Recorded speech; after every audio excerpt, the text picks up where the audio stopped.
Ce document est produit par l'Université Joseph Fourier Grenoble 1 en collaboration avec la région Rhône-Alpes et l'Université numérique francophone des sciences de la santé et du sport. Dès lors qu'ils ont eu à leur connaissance un nombre conséquent d'éléments, les chimistes ont tenté de classer ces éléments en fonction de leurs propriétés. Diverses classifications ont été proposées. Celle qui est utilisée aujourd'hui est une version modifiée et actualisée d'une classification proposée à la fin du XIXe siècle par Dimitri Mendeleïev. Les éléments y sont classés en fonction de leur configuration électronique. Pour étudier cette classification périodique des éléments, on va d'abord la présenter et puis on ira voir l'évolution des propriétés des éléments chimiques dans cette classification. Au niveau de la présentation, on va faire un bref historique, puis on ira voir comment s'articule cette classification sous sa forme actuelle et on étudiera les principales familles de la classification périodique. Pour ce qui est de l'histoire de la classification périodique des éléments, comme je l'ai dit en introduction, c'est une classification qui a été proposée par Mendeleïev vers 1870. Il a classé par masse atomique croissante les 63 éléments qu'on connaissait à l'époque. L'idée de Mendeleïev, ça a été d'inverser certains éléments de manière à placer en colonne les éléments aux propriétés chimiques voisines. Par exemple, il lui fallait inverser, selon son classement par masse atomique croissante, l'iode et le tellure pour que l'iode se retrouve dans une colonne où il avait des propriétés chimiques analogues aux éléments qui étaient au-dessus de lui. L'autre idée de Mendeleïev, ça a été de prévoir certaines propriétés de cases vides. En fait, il a prédit les propriétés que devraient avoir les éléments, encore inconnus, qui occuperaient ces cases. Ce modèle a été validé par la découverte du gallium en 1875. Le gallium avait des propriétés chimiques analogues à celles de l'aluminium et ces propriétés correspondaient très exactement à celles prévues par Dimitri Mendeleïev pour un élément de telle masse atomique. En 1886, pareil avec le germanium. Donc ces deux découvertes ont validé le classement selon Mendeleïev. De plus, en 1910, on a découvert la charge du noyau, ça a été fait par Rutherford, et alors a été introduit le numéro atomique Z d'un élément. On a établi une nouvelle classification, non plus selon la masse atomique croissante, mais selon le numéro atomique croissant. Les inversions qu'avait dû faire Mendeleïev n'étaient plus de rigueur, puisque par exemple pour l'iode et le tellure, eh bien, la masse atomique n'évolue pas comme le numéro atomique. L'iode se retrouvait dans la bonne colonne, le tellure dans la bonne colonne, en fonction de leur numéro atomique.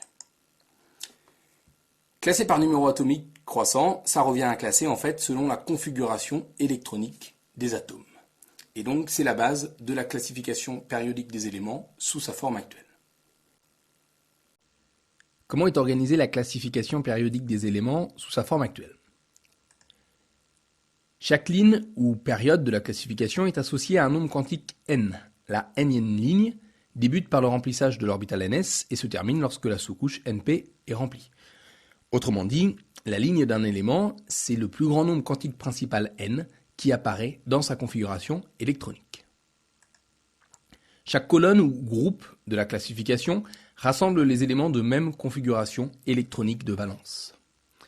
La classification est organisée en 7 périodes et en 18 colonnes. En fait, on va voir par la suite que les éléments de ce qu'on appelle le bloc F sont mis à part pour ne pas alourdir la classification. Voici cette classification. Les 92 premiers éléments, jusqu'à l'uranium, sont naturels. On compte aujourd'hui en plus une vingtaine d'éléments artificiels qui ne sont pas tous représentés ici. Alors, on retrouve les 7 lignes et les 18 colonnes, ainsi que 14 colonnes en rose qui sont mis à part. Chaque colonne correspond à une configuration de valence bien définie. Dans ces configurations qui viennent d'apparaître, le nombre n correspond au nombre quantique principal le plus élevé dans la configuration de l'élément, c'est-à-dire qu'il correspond à la ligne de l'élément. Et le n' qui apparaît dans les configurations des colonnes jaunes, il vaut en fait n-1. On distingue dans cette classification différents blocs qui sont fonction de la sous-couche sur laquelle se place le dernier électron lorsque l'on détermine la configuration électronique d'un élément. Le bloc S, voici cette classification. Les 92 premiers éléments, jusqu'à l'uranium, sont naturels. On compte aujourd'hui en plus une vingtaine d'éléments artificiels qui ne sont pas tous représentés ici. Alors, on retrouve les 7 lignes et les 18 colonnes, ainsi que 14 colonnes en rose qui sont mis à part. Chaque colonne correspond à une configuration de valence bien définie. Dans ces configurations qui viennent d'apparaître, le nombre n correspond au nombre quantique principal le plus élevé dans la configuration de l'élément, c'est-à-dire qu'il correspond à la ligne de l'élément. Et le n' qui apparaît dans les configurations des colonnes jaunes, il vaut en fait n-1. On distingue dans cette classification différents blocs qui sont fonction de la sous-couche sur laquelle se place. À partir de cette classification périodique des éléments qui est réduite ici, j'ai ôté le bloc F pour des raisons de lisibilité et en fait ce sera général, je m'occuperai plus par la suite du bloc F qui est composé d'éléments qui ne nous interrompront pas. Eh bien, on peut déterminer donc à partir de cette classification la configuration électronique de valence d'un élément si on connaît sa place dans la classification. On va faire ce travail sur l'exemple du fer, de numéro atomique Z égale 26. Le fer se trouve dans la quatrième période ou quatrième ligne, donc le nombre quantique principal le plus élevé dans sa configuration électronique, c'est n égale 4. Il se trouve dans la 8e colonne, donc sa configuration électronique de valence étant n'd6 ns2, où n égale 4, et où n' qui vaut donc n-1 est égal à 3. Sa configuration de valence, c'est donc 3d6, 4s2. Le fer a donc, parmi ses 26 électrons, 8 électrons de valence. Les 18 électrons de cœur s'agencent selon la configuration électronique du gaz noble qui précède le fer dans la classification périodique. Encore une fois, un gaz noble, on le reverra lorsque j'étudierai les principales familles, c'est un élément dont la configuration électronique se termine en NP6, c'est-à-dire, étant donné la construction de la classification périodique, un élément de la dernière colonne. Et donc, ceci justifie la notation simplifiée qui est apparue, notation simplifiée que j'avais déjà utilisée au chapitre précédent.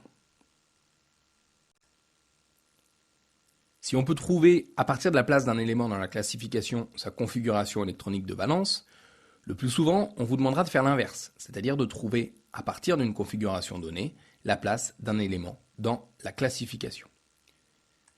Alors, la ligne ou la période de l'élément, ça correspond directement au nombre quantique principal n, le plus élevé, dans la configuration électronique. Donc, si on a la configuration électronique, on a directement la ligne.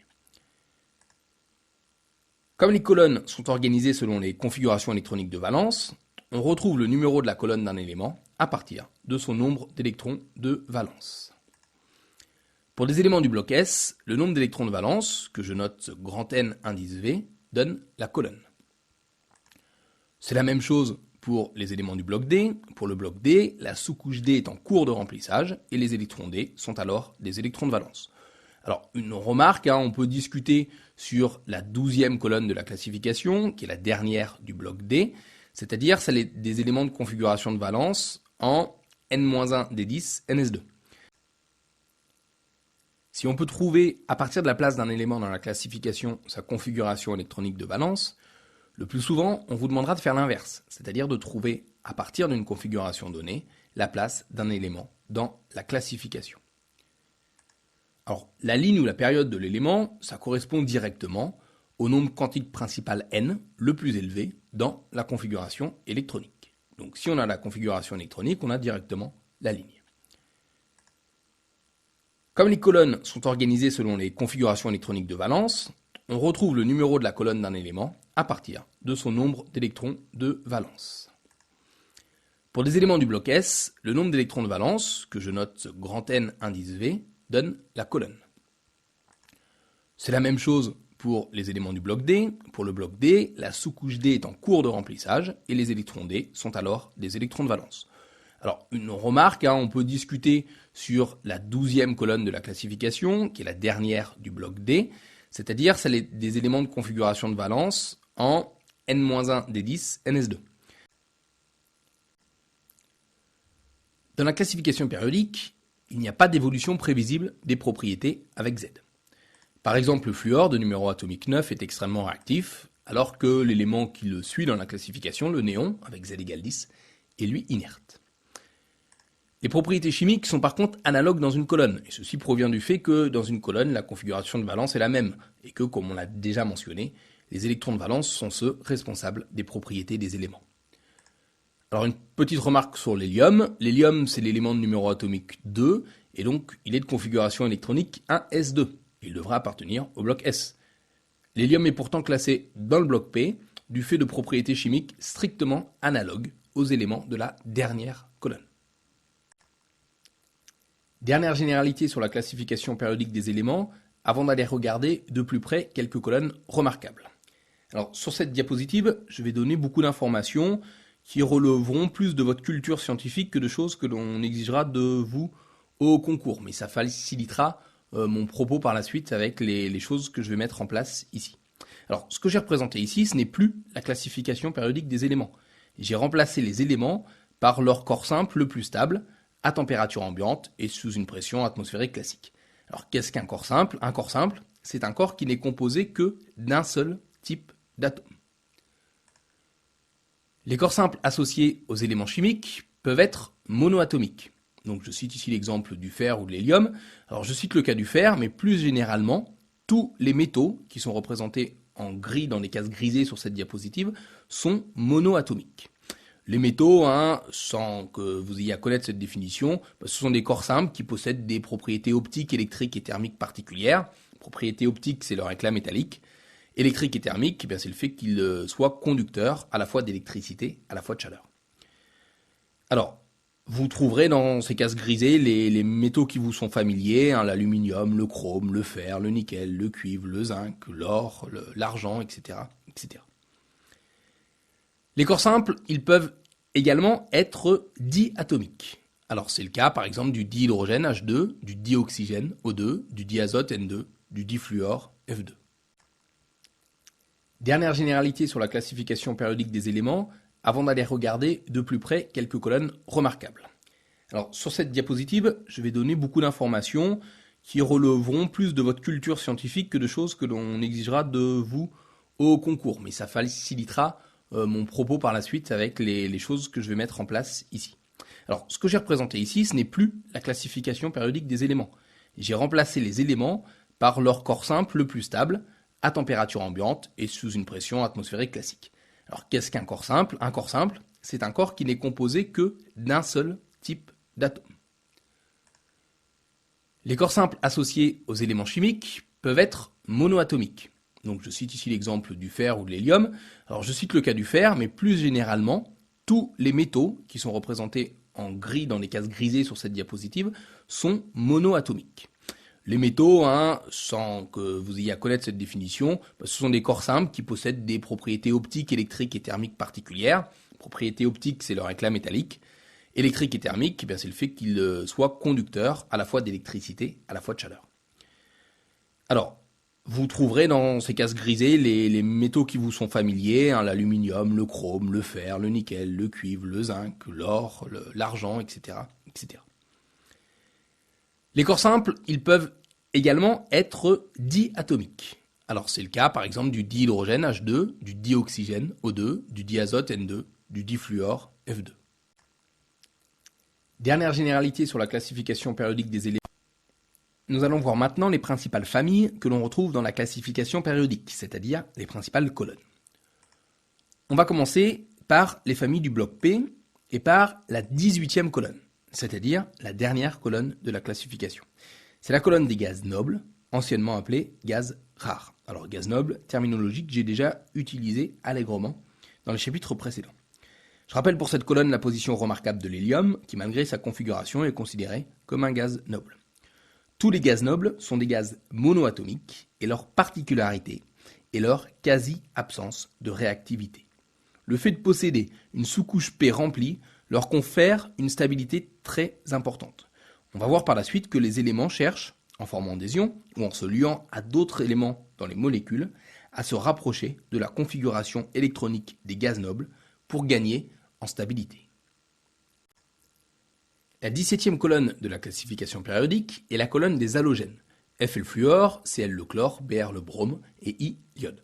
On mettra de côté le dernier élément de cette colonne, la stat AT, qui est un élément radioactif dont les propriétés ne vont pas nous intéresser.